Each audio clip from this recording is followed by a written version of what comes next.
You're not here for my existential dread, but like, that's what's happening, man. Hey y'all, welcome back to the Book Stamp. I'm Kate, and today I'm going to be giving you a review of A Beautifully Foolish Endeavour by Hank Green. Altus didn't feel like a massive world-destroying entity. It felt more like Etsy at the moment. But that's the way of these things. One day an internet company wants to sell books, and then 10 years later they're a threat to nearly every industry on earth. So we're going to start with the non-spoilery section, which is going to be 30 seconds long, because this book basically picks up right where An Absolutely Remarkable Thing ends, and I don't want to spoil that for you. The duology basically covers the hijinks that ensue after April May, our main protagonist, discovers the Carls, which is what she names them, which are basically giant statues that appeared all over the United States, and she's the first one to find one. She uploaded a YouTube video with it, and since then basically becomes one of the most prominent figures in the worldwide debate over the Carls. These books definitely are theme-heavy, fun, wild science fiction. They kind of feel like a very modern, long Star Trek episode, which is what I want from my sci-fi. So they have that kind of fun aspect to them that's kind of campy, but they also have a lot of development about themes, which some people don't really like as a writing style. I personally really love it and highly recommend these books. I think I now have to call Hank Green one of my favorite authors, which is a wild sentence I never thought I would say. But if you're not familiar, Hank Green and John Green, his brother, who you might know because John Green is another best-selling author, they run a YouTube channel called Vlog Brothers that has been on YouTube since 2007. I have followed them since 2011, 2012. If you are a fan of them, these books feel familiar. I really highly recommend them, and that's all I'm going to say in the non-spoilery section because I want to talk about spoilers, which basically start on the first page of this book. So if you haven't read it, go away. Are you gone?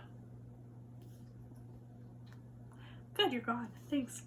As you know, this book basically picks up right after April died, and we are sort of thrust into the characters, her main friends' characters' lives a couple months after she's passed away. I think it's 6 months, and sort of how their lives have changed and where they are in their personal mourning of April. And this review, I don't really want to talk about plot. While the plot was fun and I enjoyed it and I really liked it, I felt, for me, the plot was an avenue to convey theme, which I like. I really like. I like theme-heavy books, especially I like theme-heavy science fiction. And I didn't find the plot the super interesting part. I think this book was better than An Absolutely Remarkable Thing. I gave An Absolutely Remarkable Thing 5 stars. This is hands down a 5-star. One of my main flaws, my main problems with the first book was we were basically in April's head, I think, the whole time. I can't exactly remember. It's been a while since I've read it. And to me, April felt too much like Hank. He felt like Hank plus Gabby Dunn. And I know Gabby was one of Hank's diversity editors for April's bisexuality. So it just felt a little weird for me knowing that and reading that book. It was very hard for me to separate Hank from April. And this book had the benefit, I think, of having 4 or 5 different character point of views. And I think Hank did a really good job of differentiating them. And by doing that, they differentiated from his voice. I actually thought Andy had the most similar voice to Hank in this book. But the way that it was done, I liked it. It felt real. It felt natural in a way that April's always felt a little... April's took me out of the story, where Andy's, I felt very in it. And Hank really screwed Andy over several times, which felt funny. I think my favorite character POVs were Andy and Miranda. They were the ones I related to the most. Andy's was very theme heavy. Andy was dealing with a lot of the existential questions at the beginning of the novel. He had some of my favorite lines. And Miranda is a scientist, and she was questioning her sexuality, and I was like, yeah, cool, Miranda. Anyways, sort of the main themes of the novel were there was a lot of commentary and thematic about science and what science means when we let these mega corporations, harvest our saliva and take all of this biological data off of us, and people just do it and we don't really think about it. And then all of a sudden, these companies know all this information, fine, killers. it was really fun to read somebody else's perspective about it, and like there's whole sections I've just like highlighted the heck out of. Like Andy basically has all of his, like, he is trying to be this like perfect representation of April and make the world a better place through everything that he says. I'm like, that's so hard. That's so fucking hard. And he's trying his best. And I just really resonated with a lot of his thoughts about like inequality and privilege. And since Andy's clearly an upper class white dude, I'm upper class and white, like a lot of that still resonated with me a lot. Like he has the line, but almost everything is inherited. It's not about deserving. It's about what you do with what you have. And so far, you are doing well. And then later in the book, there's a line where it's like, the best thing you can do with power is to give it away, which makes so much sense when you hear somebody else say it. But when you think about it in your own life, it's like, when have you ever done that? You know? And it's like, yes, that's the best decision. Hands down, we should always give power away, like spread it around. But like, it's so hard to do in your own life. And just some of his comments about like the science community were so accurate. And I know Hank used to be he was a research scientist for a while, and that definitely bled through into the book. And so like Hank has a little paragraph here where it's science can be a small town. People in the same field, especially at the top of the field, all know each other, and they certainly know when people are leaving tenured university positions for high paid jobs that didn't exist 6 months ago. And I work in a very small niche field, which is high-speed aerodynamics. Like, when you're first a grad student, you, like, read papers, and then you, like, go talk to your professor, like, yeah, I read this. And he's like, oh, Rodney's paper. Yeah, Rodney and I got a beer last week, and it's just, like, wild. Like, it's something that science seems like this, all these people working independently when it's this hugely cooperative process, and everybody knows everybody, and you can't really, like, piss anybody off because it's going to come back to bite you. And I thought Hank conveyed that very well in this book, and I think that's going to help break down, like, that is not the main theme of this book, like, science and stuff is, but I think that was a very nice tidbit that he threw in that I really personally appreciated.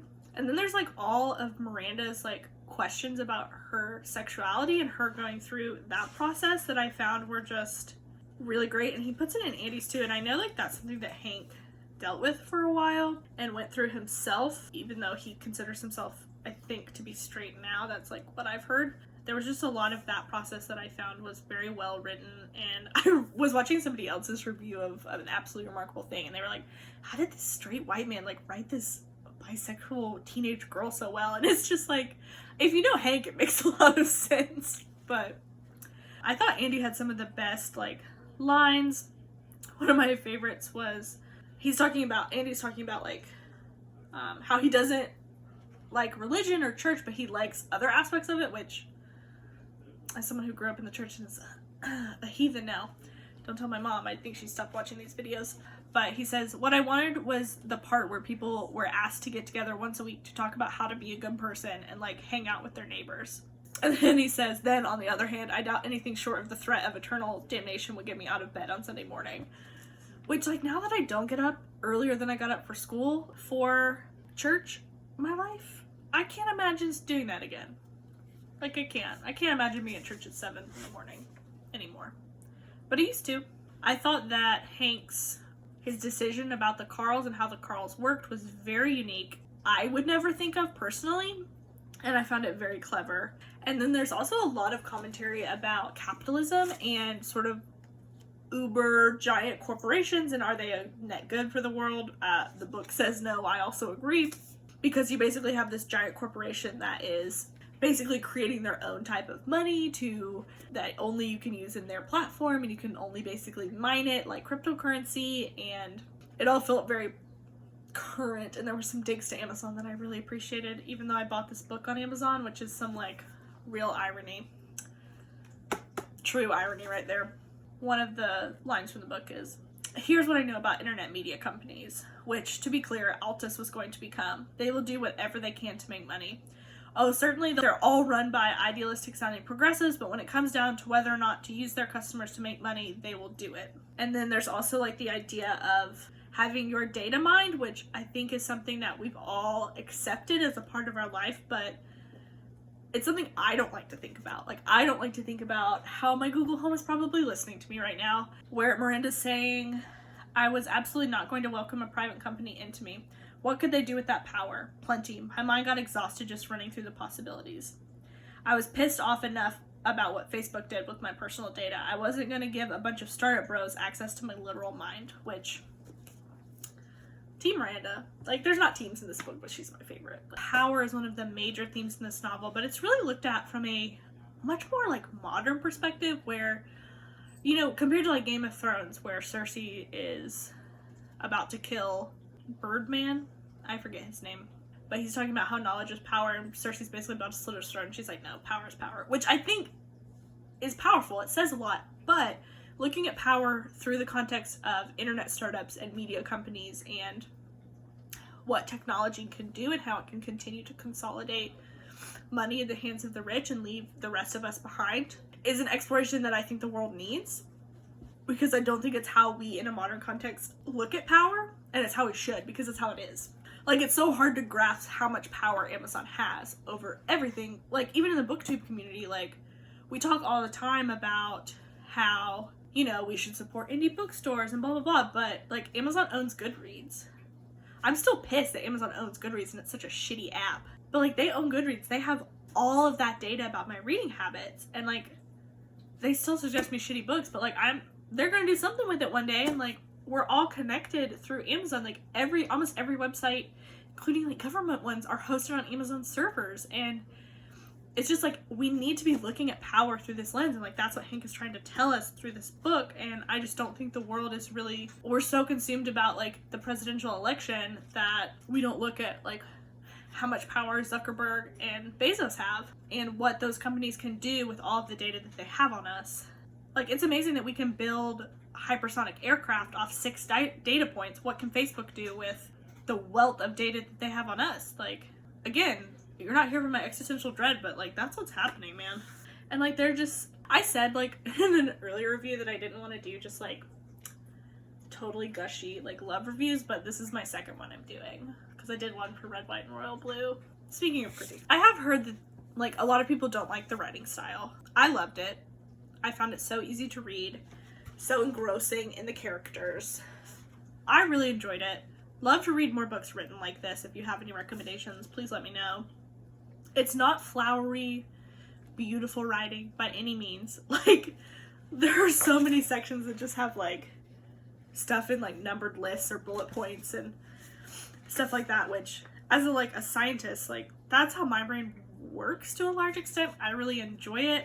This, like, is not a book, I think, that was written by someone who just sees the world in a different way than I think a lot of other authors do, and I really appreciate that, and I think the book benefits from that in a large amount of ways. One of my favorite little bits of this book is, you know, you always like in a book when you find out, like, why the book was named this, or, like, what's important about it. And the actual text in the book is, people would be free to continue the beautifully stupid endeavor of humanity. And I think they literally told Hank he couldn't put stupid on the cover, and he was like, but I wanna, and they were like, you can't. He's like, but that's the perfect cover. And they're like, you can't.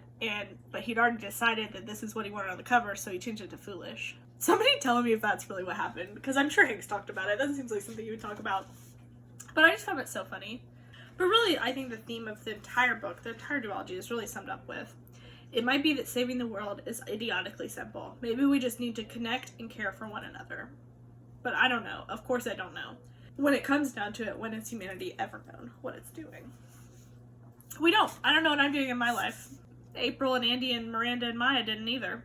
Anyways, this has been a very scattered, random review. I apologize for that, but that's kind of how this book was in an extent, where it kind of jumped all over the place between themes and plot and characters, which, like, that's my thing, is I think it worked.